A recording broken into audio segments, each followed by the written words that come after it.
Fui demitido hoje. Uma ode ao overemployment.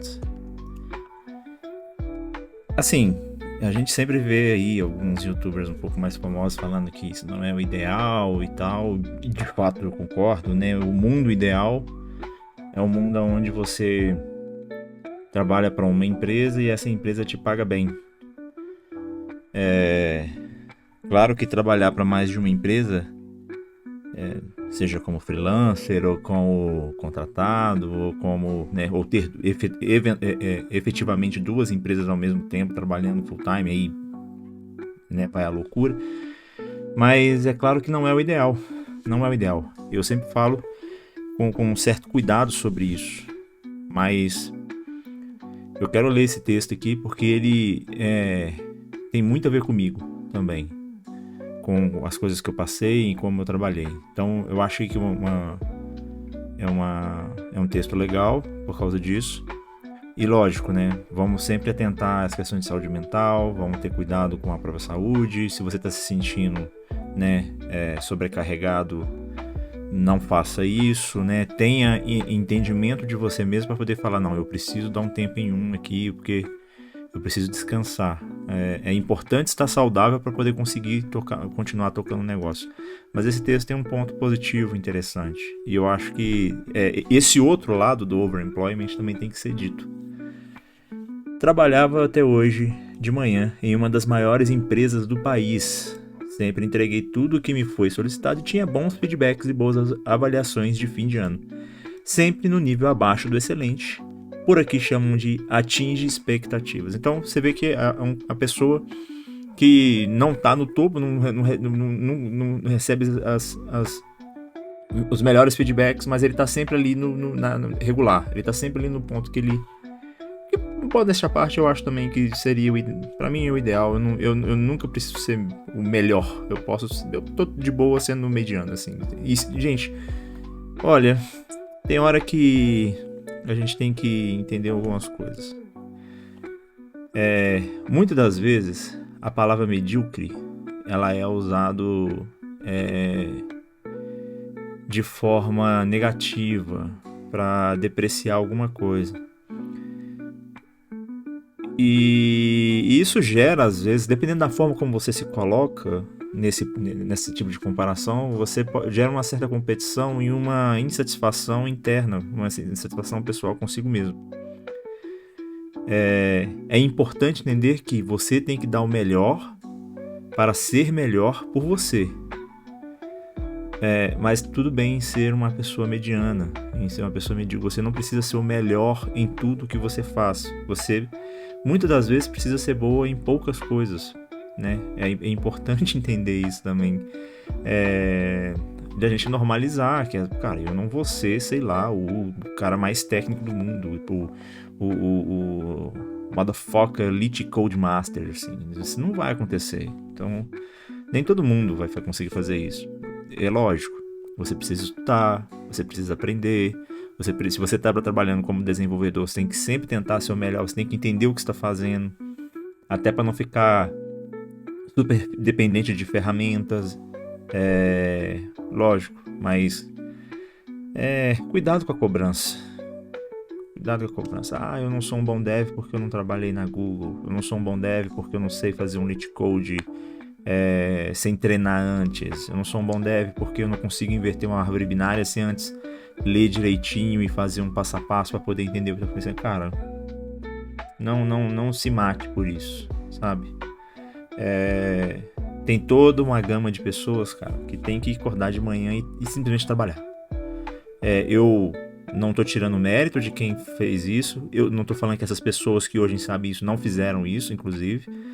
Mas é um fato, tem gente que está muito mais preocupado com outras coisas, está numa situação de vida muito mais diferente então é a vida, é assim. Se contente, seja feliz consigo mesmo, dê o seu melhor dentro daquilo que você é capaz de fazer. Saí de férias por 15 dias e hoje, ao ligar o PC, a notícia: estava demitido. Sem entrar em muitos detalhes, mas simplesmente fui demitido porque sim. Acho que porque a empresa estava voltando ao híbrido e eu estava resistente a isso. é bem provável que seja por causa disso. E essa coisa do ser demitido sem muito porquê, muita gente acha o seguinte, que porque você tá CLT, isso não vai acontecer com você. E eu não acho isso. Cara, depende muito do tamanho da empresa. Se você é CLT numa empresa de pequeno para médio porte, realmente vai ser bem mais difícil. No meu ponto de vista, de você ser mandado embora, porque ser mandado embora resulta ali numa multa, né? Resulta numa rescisão. Então, essas empresas menores de médio porte, elas pensam muito. A empresa, quando ela é grande, se ela tiver que te mandar embora, ela vai te mandar. Muitas das vezes eles não mandam por causa da grande quantidade de pessoas e você acaba sendo ali, né, importante ali em algum momento. Mas se a empresa enxergar em você que você não está sendo produtivo e ela tiver que dispensar, ela vai dispensar. Isso aí, cara, o que tem uma expressão, né, o que é um peido para quem tá cagado. Eles não estão preocupados se você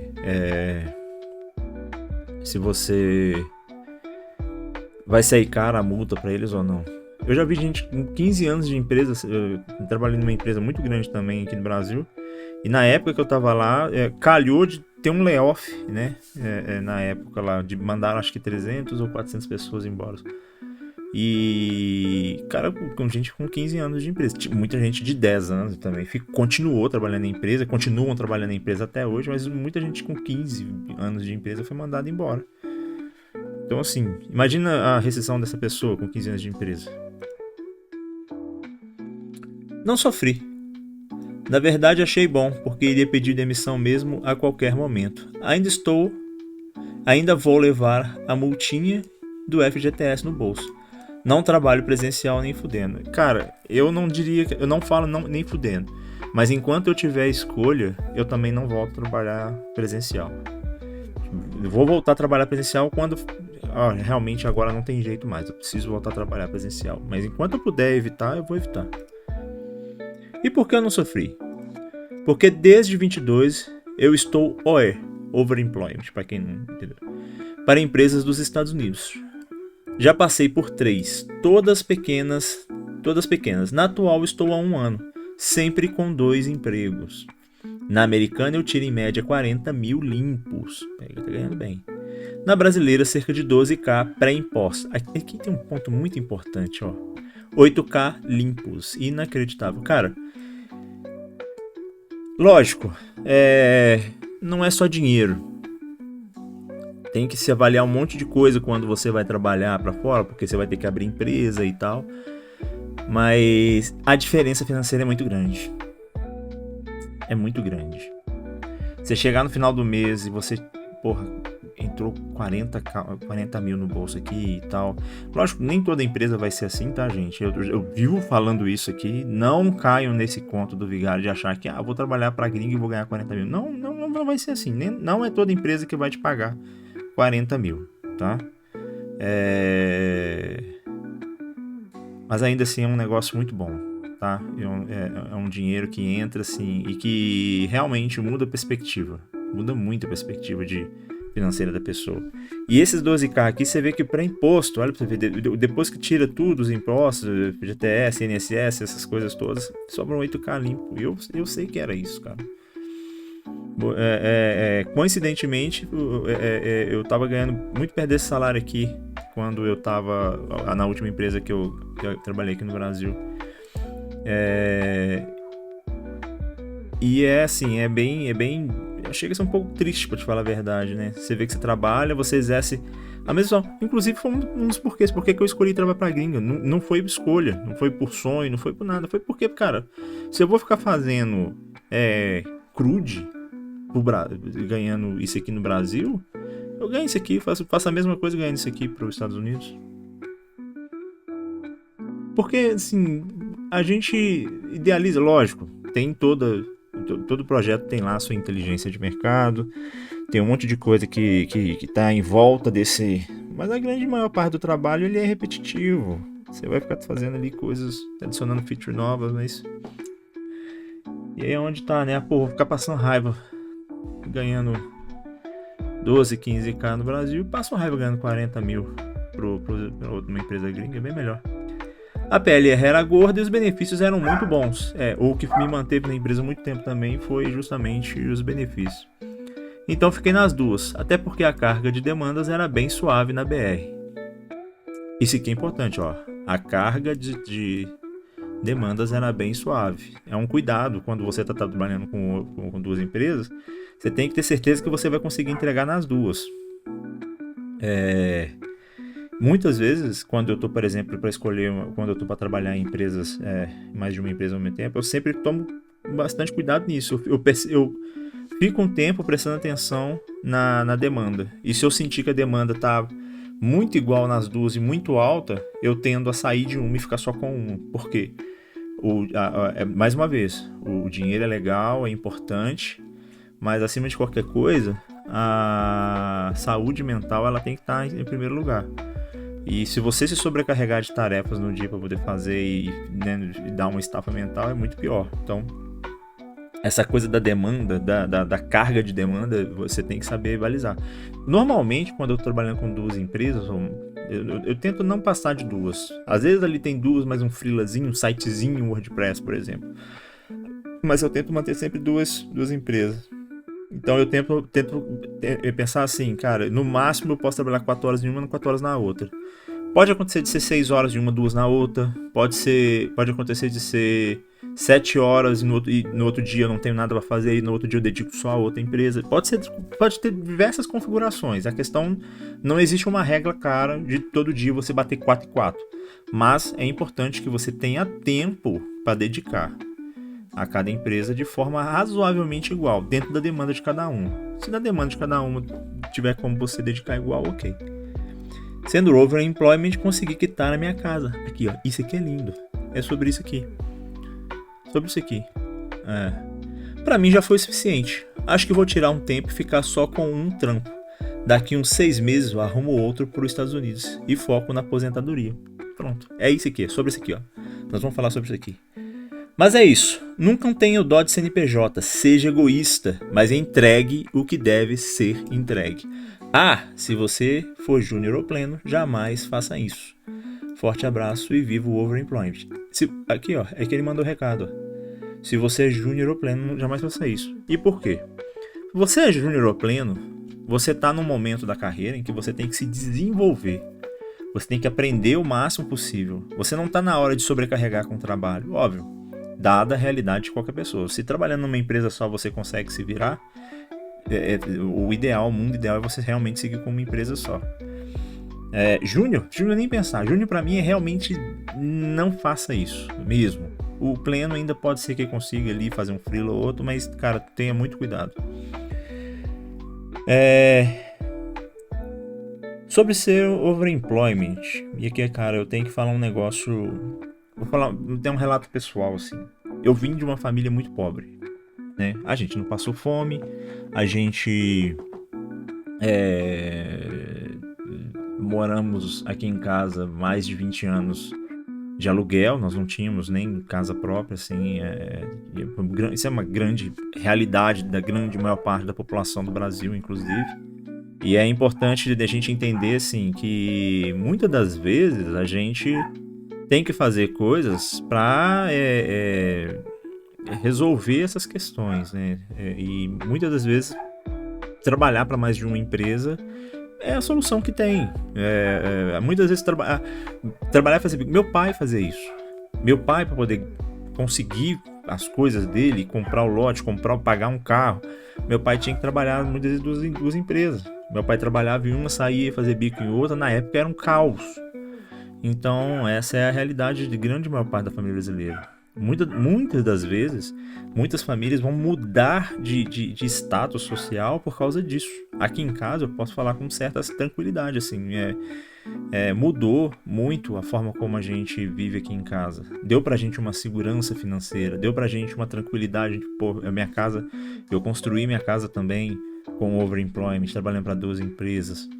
Eu cheguei, eu tinha carteira assinada, trabalhava fazendo freelancer para fora, e eu cheguei a ganhar mais fazendo freelancer. Várias vezes eu falei com minha esposa, inclusive, cara, eu vou parar de trabalhar, eu vou pedir conta, eu vou ficar só com os freelancers, porque eu tô ganhando bem mais, e tá sendo mais... E ela falava, cara, vamos com calma.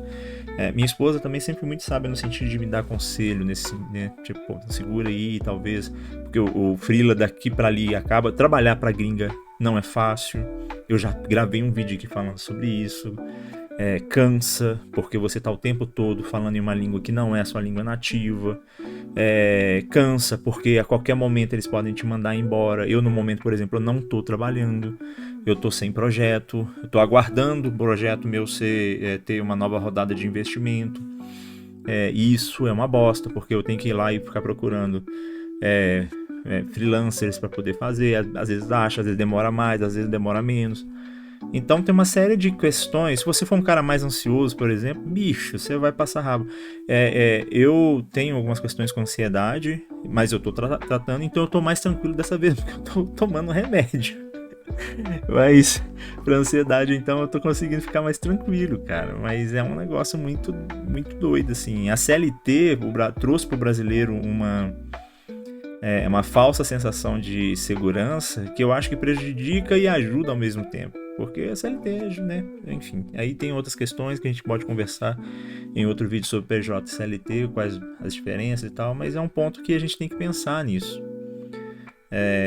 E quando você consegue um certo status ali, de uma certa condição financeira, existe sempre a preocupação de tentar manter essa condição financeira. E trabalhar para a gringa me trouxe isso. Se eu não tivesse o outro trampo, por exemplo, agora, que mesmo aguardando a rodada de investimento, eu sei que vai sair, então se eu não tivesse esse outro trampo, eu ia estar morrendo agora, eu ia estar muito preocupado. Entendeu? E uma outra coisa que me trouxe muita segurança, como eu estava trabalhando já há 2 anos com 2 empresas de fora, porque o normal meu eu sempre trabalho com uma empresa do Brasil e uma de fora. E tem 2 anos e meio que eu estava trabalhando só para empresas de fora. Como eu estava trabalhando só para empresas de fora, eu consegui juntar mais dinheiro. Então eu estou mais tranquilo por causa disso, né? Eu fiz uns investimentos e eu estou um pouco mais tranquilo por causa disso. Então, gente, assim, é muito importante a gente ter essa noção, a gente entender que, claro, existem sempre 2 lados da moeda. Mesmo sendo sênior, vai ter pessoas que não vão conseguir lidar com 2 empregos ao mesmo tempo, e tá tudo bem. Não se sinta menos ou mais do que outras pessoas por causa disso. Não se sinta menos por ser uma pessoa que não trabalha para empresas gringas. Essa coisa, se você é desenvolvedor e não fala inglês, você tá deixando dinheiro na mesa. Cara, isso é a maior bobagem que alguns caras que vendem curso na internet botaram. Você tem que trabalhar para aquilo que você gosta e com pessoas que você consegue trabalhar. Se você não sabe falar inglês, paciência, ninguém é obrigado. Se você chegar para um americano não sabe falar outra língua. É muito difícil você ver um americano que fala outra língua. E eu não tô falando de outra língua, tipo português, não. Tô falando de outra língua. Mesmo, assim. O americano que fala, às vezes, inglês e fala japonês. O americano que fala inglês e fala um italiano. Isso não é muito comum, não. Eu tô trabalhando, apesar de eu tô trabalhando há 2 anos só com empresas gringas, mas eu trabalho agora eu tô trabalhando há 6 anos com empresas de fora. Eu nunca peguei uma pessoa de fora que falasse outra língua que não o próprio inglês. Nunca trabalhei num time de pessoas, a não ser que o cara, por exemplo, no time tem um espanhol. Aí o espanhol vai falar espanhol. Espanhol, quando eu falo espanhol, é o cara que nasceu na Espanha, tá, gente? Aí esse cara vai falar espanhol e inglês. Então, tô trabalhando com um time que é do Uruguai. Esse pessoal do Uruguai vai falar espanhol e inglês. Tô trabalhando com um pessoal do time da Índia. Esse pessoal vai falar a língua deles lá da Índia e vai falar inglês. Vai falar indiano e vai falar inglês. Então, assim, agora americano, nunca. Em 6 anos, eu nunca peguei um americano que chega. E eu nunca peguei um americano que chegasse pra mim e falasse: Thiago, como que eu falo tal coisa em português? Eles não se importam. Então você não tem obrigação de aprender a falar inglês. Você vai aprender a falar inglês se você quiser. Se você quiser trabalhar pra gringa, se você quiser, de repente, viajar, conhecer outras culturas. Aí são outros 500. Entendeu? Thiago, mas eu consigo bons salários trabalhando no Brasil? Cara, você consegue bons salários. Existem empresas que pagam bons salários. Não que seja PJ, mas existem. Vai acontecer. Vai ter um limite. também. Porque o Brasil, infelizmente, é um país que paga-se muito imposto. Ser empresário no Brasil não é fácil. Não tô passando pano para empresário, não. Empresário também é bem filha da mãe. Eles abusam disso. Eles usam isso para abusar de empregado também. Mas a verdade a gente tem que dizer, gente. No Brasil paga-se muito imposto. O cara ganha 12 mil, ele vai só de imposto vai comer ali do empregado. Cai para 8K. Mas quanto que a empresa não pagou? A estimativa média é que a empresa vai pagar 12K de salário, a empresa vai pagar pelo menos 24 mil de imposto sobre esse profissional. Então, ele paga pelo menos o dobro, ele paga pelo menos... Então, assim, é um negócio muito difícil. Enfim, já tô me alongando. Eu só queria deixar esse outro ponto do overemployment, que eu achei importante. Se você conseguir trabalhar só para uma empresa, gente, esse é o mundo ideal. Não normalize, não floreie, não ache que é um mundo lindo e perfeito o tempo todo. Não vai ser. Não vai ser. Mas é fato, se você trabalha para 2 empresas, você vai estar um pouco mais garantido, entre aspas. Se uma empresa te mandar embora, você vai ter a outra, né? Aí você tem que mexer para poder conseguir ocupar o espaço. Mas se você for do tipo de pessoa que não vai conseguir, que... Enfim, não é a sua trabalhar... Cara, sinta-se confortável em trabalhar só para uma empresa. Elabore um plano financeiro para que você consiga juntar dinheiro e não ter necessidade de passar por esse negócio de trabalhar para mais de uma empresa ao mesmo tempo. Entendeu? Mas acima de qualquer coisa, tome cuidado com a sua saúde mental, tome conta de você. Você é o seu maior bem. Não é o emprego, não é o dinheiro, não é nada disso, certo? Enfim, é isso. Se você curtiu o vídeo, deixa o curtir aqui, deixa um comentário. O canal tá crescendo, tá bem bacana. Não se esquece de se inscrever no canal, de clicar no sininho para você receber a notificação de que tem vídeo novo toda semana. E é isso, pessoal. Valeu!